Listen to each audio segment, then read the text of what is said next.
Help me reach 2,000 subscribers. When my wife Claire first said she wanted a divorce, I didn't argue. We'd been sleeping in separate rooms for months, barely speaking except about bills or our 6-year-old daughter, Emily. What broke me wasn't the divorce itself, it was the way she said it. I'll be taking Emily with me. You can visit on weekends if the court allows. For years I'd been the quiet one, the dependable one. Claire was louder, more social, the one people naturally sided with. To outsiders she looked like the perfect mother. Attentive, smiling in every school photo, active in the PDA. No one saw what happened behind closed doors. Her temper, the silent treatment, the way she dismissed me in front of our daughter like I was just another piece of furniture. When she filed for full custody, I told my lawyer I didn't want to drag this into a fight. But my lawyer looked at me and said, "She's already made it one." The weeks that followed were pure exhaustion. Claire's attorney painted a picture of me as a distant, uninvolved father who prioritized work over family. I sat there, jaw clenched, listening to lies I didn't have the energy to counter. My only thought was Emily. How she'd feel being caught between two people who once promised never to hurt each other. At home, the silence was unbearable. Emily would ask, "Daddy, are you mad at Mommy?" And I'd force a smile, telling her everything was okay. I thought if I stayed calm, if I didn't say anything bad about Claire, it would protect her. But I underestimated how much kids notice. Then one night, Emily came into my room with her favorite stuffed bunny and asked softly, "Daddy, if I live with Mommy, will you still be my dad every day?" That question broke something inside me. I realized that if I didn't stand up, not against Claire but for Emily, I'd lose the one thing that mattered most. The next morning I called my lawyer and said, "I'm fighting for shared custody." When the day of the hearing came, I sat at that courtroom table trembling, not from fear of losing, but from knowing how much truth depended on a 6-year-old's voice. The courtroom was colder than I expected. Claire sat across from me in a neat gray blazer, her expression calm, almost rehearsed. Her lawyer spoke first, listing every supposed flaw I had. Long work hours, inconsistent parenting, emotional distance. Each word stung not because it was true but because it was believable. Claire had always been good at shaping stories, twisting little truths into something that sounded noble.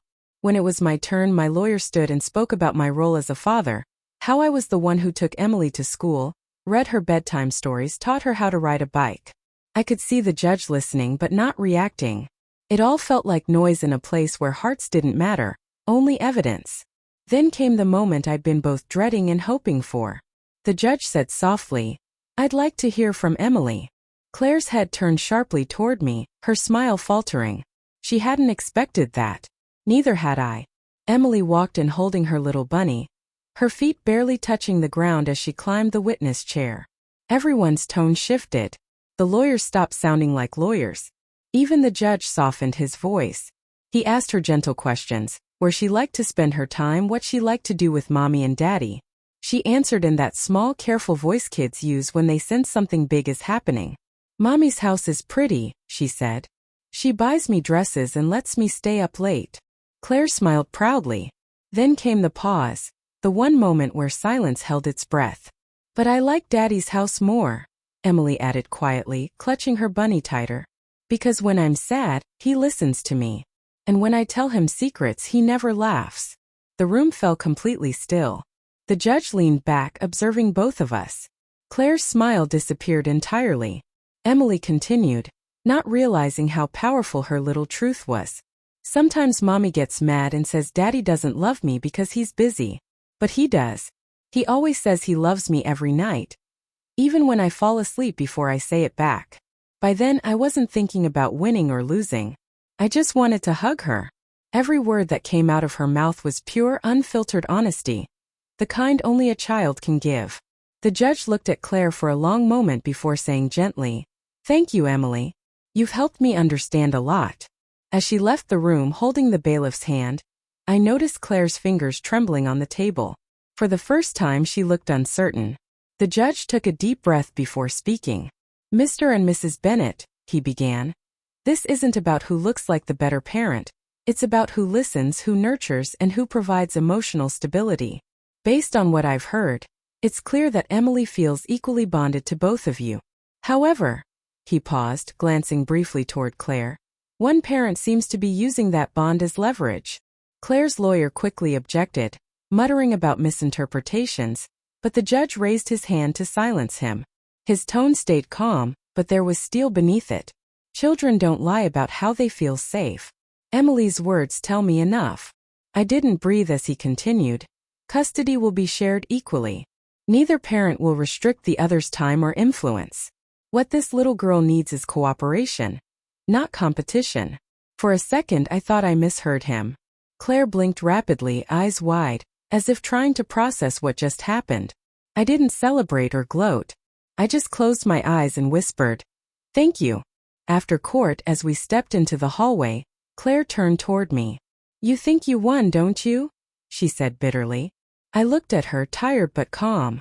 "No, Claire. Emily won."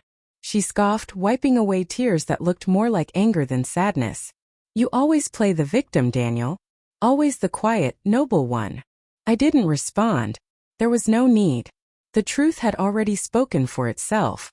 That night, Emily sat beside me on the couch, her small head resting on my arm. She asked, "Daddy, are we still a family?" I thought about it for a long time before answering. "Yes, sweetheart. Just a different kind now. But I'll always be your dad, no matter where you are." She smiled and went back to watching her cartoon, completely unaware that her innocent honesty had shifted the course of our lives. Weeks later, I dropped her off at Claire's new apartment.